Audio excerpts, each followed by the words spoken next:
च सुरेन्द्रे च कौशिके पाद संस्पृशि निर्विशेष मनस्काय श्री वीरस्वामिने नमः। आर्हत वाङ्मय में कहा गया है, चित्त मंत मचित्तं वा अप्पम वा जइवा बहुम दंत सोहन मित्तम्पि ओग हंस अजाइया। जैन वाङ्मय में 18 पाप की प्रवृत्तियां बताई गई हैं। प्राणातिपात, मृषावाद, अदत्तादान, मैथुन, परिग्रह, क्रोध, मान, माया, लोभ, राग, द्वेष, कलह, अभ्याख्यान, पैशून्य, पर परिवाद, अरति रति, माया, मृषा, मिथ्या दर्शन, शल्य। ये 18 पापात्मक प्रवृत्तियां हैं, पाप का बंद कराने वाली हैं। पाप की प्रवृत्तियों से आदमी अपने आप को बचाने का प्रयास करे, यह एक धार्मिकता का कार्य है, लक्षण है। ऐसे तो आदमी को निडर अभय रहना चाहिए, क्यों भयभीत होना तो एक दुर्बलता है, कमजोरी है। अभय होना चाहिए। अभय के मैं 2 अर्थ करना चाहूँगा कि न तो खुद को डरना चाहिए और न दूसरों को डराना चाहिए। डरना कमजोरी है तो डराना भी एक प्रकार का कष्टदान है, हिंसा से संबंधित प्रवृत्ति है। तो अभय की साधना के लिए न तो खुद को डरना चाहिए न दूसरों को डराना चाहिए। यह परिपूर्ण अभय की साधना हो सकती है कि मैं डरता नहीं तो दूसरों को डराते हो, यह भी ठीक नहीं। जो दूसरों को डराता है, फालतू भयभीत करता है, कभी उसको भी भयभीत होना पड़ सकता है, ऐसी संभावना बन सकती है। तो अभय की बात बहुत अच्छी है और कहीं कहीं सात्विक भय वो उपयोगी भी हो सकता है। सात्विक भय या एक संदर्भ में प्रशस्त भय वो उपयोगी हो सकता है। अभय की बात है, सात्विक भय भी उपयोगी हो सकता है। वो दोहा प्रसिद्ध है परम पूज्य आचार्य महाप्रज्ञ जी के मुनि अवस्था या बाल मुनि अवस्था का।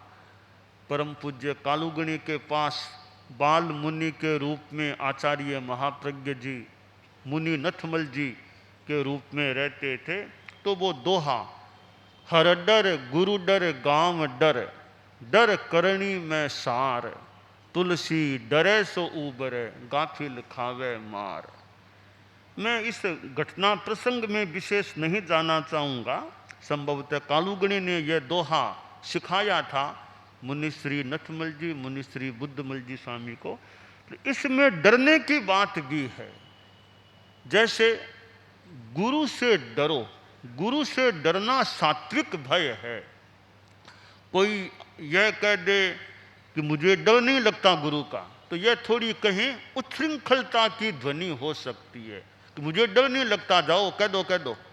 तो यह डर नहीं लगता इस शब्दावली में अभिनय, उच्छृंखलता, कहीं उद्दंडता का भाव हो सकता है। तो गुरु का सात्विक भय है, वो आदमी को गलत कामों से बचने में सहयोगी बन सकता है। तो गुरु से भय सात्विक रूप में होना भी उपयोगी, अच्छा है। और हमारे बड़े लोग हैं, उनसे भी समुचित रूप में थोड़ा संकोच हो अच्छा हो सकता है। एक शब्द है पाप भीरुता, यानी पाप से भय खाना। यह तो बहुत अच्छी बात है, आदमी पाप से डरे कि मुझे पाप न लग जाए, मेरे से हिंसा न हो जाए, मेरे से 18 पापों में पाप विशेष कोई सेवित न हो जाए। यो पाप से डरना, यह पाप भीरुता, यो तो अभय की बात है। पाप भीरुता बहुत ही पापों से बचाने वाली हो सकती है। तो हम अपनी आत्मा को पापों से बचाने का प्रयास करें। अदत्ता दान एक पाप है। अदत्त आदान, दत्त आदान, यानी नहीं, दत्त यानी दिया हुआ, और आदान ग्रहण करना। जो वस्तु हमको नहीं दी गई है, हम उसको एक गलत रूप में ले लेते हैं, उठा लेते हैं चोरी के रूप में, वह अदत्ता दान है। यह एक ऐसा पाप है जिसकी पृष्ठभूमि में लोभ की चेतना का आधार संभावित है। लोभ होने से आदमी चोरी में प्रवृत्त हो सकता है। कई बार तो लोभ ही मुख्यतया आदमी को चोरी की ओर धकेलता है। कहीं लोभ के साथ अभावग्रस्तता, गरीबी, वो भी एक कारण बन सकती है चोरी के पीछे। तो साधु के तो तीसरा महाव्रत अदत्ता, सर्व अदत्ता दान बिरमण के रूप में होता है। गृहस्थ मान लें, श्रावक है, गृहस्थ है, साधु जितनी प्रामाणिकता की साधना का संकल्प नहीं भी रख सकते, फिर भी प्रयास रखें कि चोरी से बचें। दूसरे की मलकियत में दूसरे की कोई चीज है, उसको हम लेने का, हड़पने का, उठाने का प्रयास न करें। और बच्चों में भी ऐसे संस्कार रहें, दिए जाएं कि चोरी नहीं करना। स्कूल में बच्चे पढ़ते हैं, घर में भी बच्चे होते हैं, ये चोरी नहीं करना, चोरी करना ठीक नहीं। पर धन धूल समान, पराया धन धूल के समान है। ऐसी चेतना की प्रामाणिकता रखना है।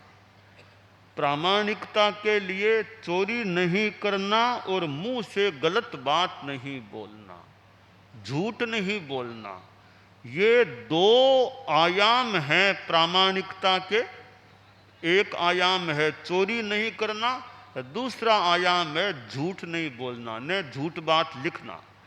यह प्रामाणिकता द्विआयामी है, और यह जीवन में आ जाए, आदमी झूठ से बचे और चोरी से बचे, तो मानना चाहिए प्रामाणिकता इस आदमी के जीवन में आई है।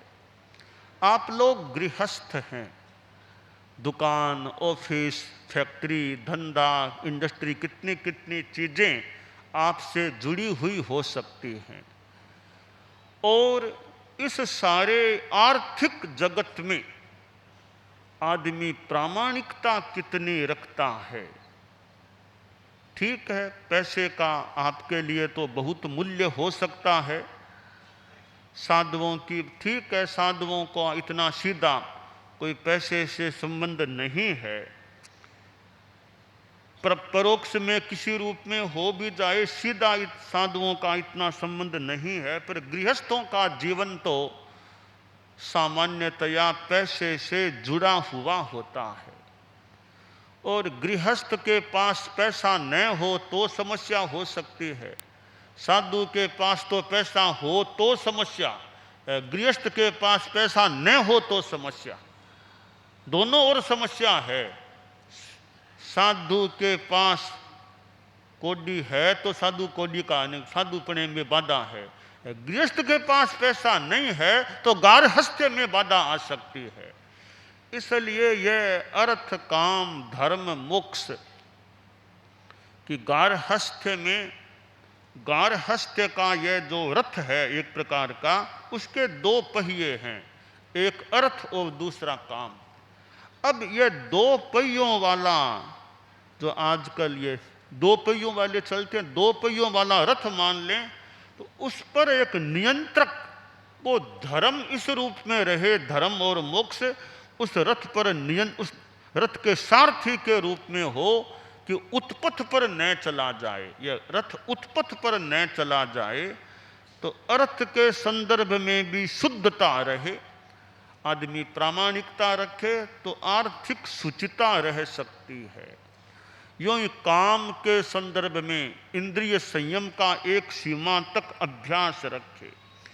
इंद्रिय संयम साधु को तो खैर करना ही करना चाहिए, पर गृहस्थ संसार में भी देखें, कोई राजा जी है और आजकल लोकतंत्र में बड़े मंत्री लोग हैं, सरकार के लोग हैं, राज परंपरा में राजा शासक होता है, तो राजा है और इंद्रिय संयम नहीं है तो वो अपने राज्य संचालन में असफल हो सकता है। राजा में भी अपना कुछ इंद्रिय संयम चाहिए। राजा भोग विलास इसी में ज़्यादा रह गया तो राज्य का संचालन करने में कठिनाई हो सकती है। तो इंद्रिय संयम गृहस्थों के लिए भी उपयुक्त है एक सीमा तक। धर्म का तो यह विषय है ही, पर व्यवहार जगत में भी इंद्रियों का संयम उपयोगी होता है एक सीमा तक। खाने में संयम नहीं है, रसनेन्द्रिय का असंयम है, शरीर खराब हो जाएगा। तो खूब खा लेते हैं, खूब खा लिया, शरीर पर असर हो सकता है। खाने में ही ज़्यादा ध्यान लग गया तो और बढ़िया काम कब करेंगे। एक विद्वान के पास एक संत गए, या संत के पास विद्वान आया तो बताया गया कि ये विद्वान आदमी आजकल बहुत संयमित खाते हैं, बहुत कम खाते हैं। तो संत ने पूछा क्या बात, इतना खाने का आजकल कम क्यों, संयम क्यों रखा है। तो विद्वान बोला कि मुनि जी, इन दिनों में मैं एक पुस्तक का लेखन कर रहा हूँ, एक बढ़िया गहरी पुस्तक लिख रहा हूँ। तो गहरी पुस्तक का लेखन चल रहा है तो मैंने यह सोचा मेरा ध्यान खाने पीने में कम रहे, थोड़ा आवश्यक खा लिया, बाकी मेरा दिमाग इस ज्ञान की गहराई में रहे, मैं अपनी पुस्तक में कितनी गहरी बातें लिख सकूं। इसलिए मैंने इन दिनों में खाना पीना बहुत संयमित कर लिया, मेरा ध्यान ज़्यादा खाने पीने के आकर्षण में न रहे, अपना साहित्य का काम अच्छा करूं। तो संयम है तो लेखन कार्य अच्छा हो सकता है। तो यह अदत्ता दान, यह प्रामाणिकता, अदत्ता दान से बचना प्रामाणिकता का एक आयाम होता है। और आर्थिक संदर्भों में अनुव्रत की जो बात है, यह नैतिकता, प्रामाणिकता, परम पूज्य आचार्य तुलसी ने जो अनुव्रत आंदोलन चलाया और उसका 75वां वर्ष चल रहा है, अनुव्रत यात्रा भी हमारी चल रही है, तो अनुव्रत में यह प्रामाणिकता, नैतिकता की बात बताई गई है। अभी अनुव्रत आप किस धर्म को मानो वो अलग विषय है, कौन से संप्रदाय को मानते हो, कौन आपके गुरुजी हैं वो अलग विषय है। आपके कोई गुरुजी होंगे, कोई धर्म पंथ होगा, जीवन में नैतिकता, ईमानदारी होनी चाहिए, यह अनुव्रत की बात है। अनुव्रत का जहाँ संदर्भ है वहाँ संप्रदाय की बात गौण है, कौन गुरु यह बात भी गौण है। और मैं तो यहाँ तक कहता हूँ आप आस्तिक हो या नास्तिक, यह बात भी गौण है। अनुव्रत की बात है आपका जीवन का आचरण अच्छा होना चाहिए, ईमानदारी होनी चाहिए। आपके ऑफिस में, दुकान में देवी देवताओं की फोटोज भी हो सकती है, गुरु की फोटो हो सकती है, कईयों के अपने गुरु की फोटो, घर में एक, दुकान में एक, ऑफिस में कहीं मान लो भगवान महावीर की फोटो, जैनों के ऑफिस आदि में मान लो मिल जाए, और किसी के और कोई फोटो मिल जाए, तो यह फोटो अपनी अपनी आस्था की बात हो सकती है। परंतु मेरा परामर्श यह है, ईमानदारी की फोटो कह दो, कुछ भी कह दो, वो दुकान में है या नहीं, औरों की फोटो हो सकती है, प्रेरणा भी मिल सकती है, कोई बुरी बात नहीं कही जा रही है, पर ईमानदारी की फोटो है या नहीं आपकी दुकान में? क्योंकि आपकी दुकान में ईमानदारी रहेगी और देवी देवताएं हो, कोई आसातना नहीं, दिक्कत नहीं। ईमानदारी को देवी अगर मान लें तो ईमानदारी की देवी दुकान में है या नहीं? वो देवी रहती है तो आपकी दुकान एक तरह से पवित्र है, तो ईमानदारी की देवी वहां विराजमान है। तो यह जीवन में सच्चाई, ईमानदारी उसका बड़ा महत्व है और अदत्ता दान उसका बाधक तत्व है। तो यह एक जैन अजैन सबके लिए आदरणीय बात है कि जीवन में प्रामाणिकता और ईमानदारी रहे और अच्छे संस्कार हों। माता पिता के द्वारा भी अच्छे संस्कार दिए जा सके, मौके मौके पर भाई अपने देखो अप्रामाणिकता नहीं करना, बिजनेस करते हो धंधा अपने अप्रामाणिकता, अपने धोखाधड़ी नहीं करना, अपने माल बेचना करना, धोखाधड़ी नहीं करना है। वो एक बच्चा छोटा यानी युवक हो गया था, विदेश गया, माँ बाप तो इधर राजस्थान, इधर वो भारत में, और वो विदेश गया। पिता तो नहीं रहे थे, फिर माँ रही थी। युवक वो बेटा गया, कुछ दिनों बाद ही माँ के लिए एक विदेश से आभूषण की पेटी भेजी। तो माँ के पास पेटी पहुंची, माँ ने देखा, सोचा भी मेरा बेटा इतना तो उर्मा वाला नहीं है कि इतनी कमाई इतने दिनों में कर ले और मेरे लिए आभूषणों की पेटी भेज दे, लगता है कहीं चोरी करके ये माल भेजा है। माँ भी अच्छी एक थी, अपना अनुमान लगा लिया कि चोरी का माल होना चाहिए। तो माँ ने वो पेटी वापस भेजी बेटे के पास और साथ में पत्र भेजा कि बेटा मैंने ये आभूषण देख तो लिए हैं, पर मेरी आत्मा, मेरा मन कह रहा है ये आभूषण तुम्हारी कमाई के नहीं होने चाहिए, शायद लगता है वो चोरी का माल है। अगर चोरी का माल है तो इस जहां से लाए वहां वापस कर दो, लौटा दो। देखो मेरी शिक्षा पर ध्यान दो, चोरी नहीं करना। बेटा मैं चोर की माँ बनना नहीं चाहती, मैं चोर की माँ कहलाना नहीं चाहती, जहां से लाए हो तो वापस वहीं पहुंचा दो। अब माँ की ओर से ये थोड़ी कड़ाई, तो बेटे ने सोचा बात सही है, मैंने चोरी करके ये माल भेजा था। तो माता पिता के द्वारा भी ये संस्कार दिए जाएं, त्याग की चेतना के साथ भी, हमें आभूषण नहीं चाहिए, ठीक है तुम्हारी कमाई के हो तो कोई दिक्कत नहीं, अप्रामाणिकता के आभूषण हैं, बेईमानी के, चोरी के, वो हमें नहीं चाहिए। तो यो ये नैतिकता, प्रामाणिकता होती है तो आत्मा अच्छी रह सकती है, मूल लाभ है, चेतना अच्छी रह सकती है, समाज भी अच्छा रह सकता है। स्वस्थ समाज की बात कभी कभी, तो स्वस्थ समाज का एक आयाम है कि प्रामाणिकता वाला समाज, जिस समाज में ईमानदारी, प्रामाणिकता होती है, वह स्वस्थ समाज का एक आयाम प्राप्त कर चुका समाज कहला सकता है। तो अदत्ता दान जो 18 पापों में तीसरा पाप है, उससे विरमण की चेतना गृहस्थों में, ठीक है साधु जितनी उच्चतम कोटि की प्रामाणिकता आने में कठिनाई हो तो भी बहुत कुछ प्रयास करके और जीवन में प्रामाणिकता, ईमानदारी को रखने का अभ्यास, प्रयास होना चाहिए। एक सेठ जी थे, तो कपड़े की दुकान थी, तो सेठ साहब तो यूँ थोड़े अंदर उधर बैठे थे, मुनीम जी थे वो ग्राहकों से बात कर रहे थे। एक ग्राहक आया, कपड़े का मूल्य पूछा, मुनीम जी ने मूल्य बता दिया, इतना यह मूल्य है। तो वो ग्राहक बोला जी ये तो ज़्यादा पड़ेगा, थोड़ा कम करो, कम, बार बार कहा कम करो, मूल्य कम करो, कम करो।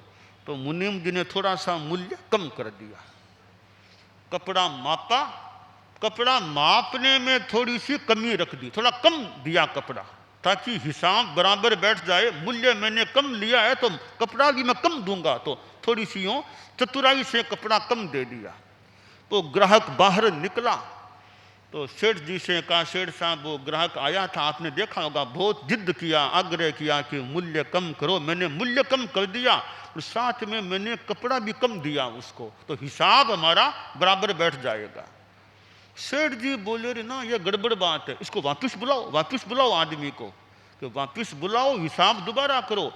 तुमने कपड़ा कम क्यों मापा? हाँ, मूल्य कम करना न करना हमारी इच्छा की बात है, मूल्य कम कर दिया, फिर कपड़ा एक चतुराई और थोड़ी धोखे के रूप में कम देना यह गलत बात है, तो वापस कपड़ा बराबर देना पड़ेगा।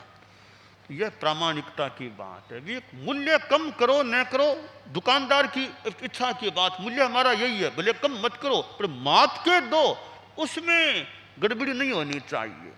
ये प्रामाणिकता की अनेक चीजें हैं। तो अनुव्रत की जो बात है, आचार्य महाप्रज्ञ जी प्रेक्षा ध्यान कराते थे, गुरुदेव तुलसी अनुव्रत के प्रवर्तक कहलाते। तो अनुव्रत यात्रा में अनुव्रत की जो बात है, प्रामाणिकता है, वो हमारे जीवन में जितनी मात्रा में पुष्ट हो जाए, वो जितनी मात्रा में होगी उतनी मात्रा में हमारे जीवन की एक पूंजी हो सकेगी।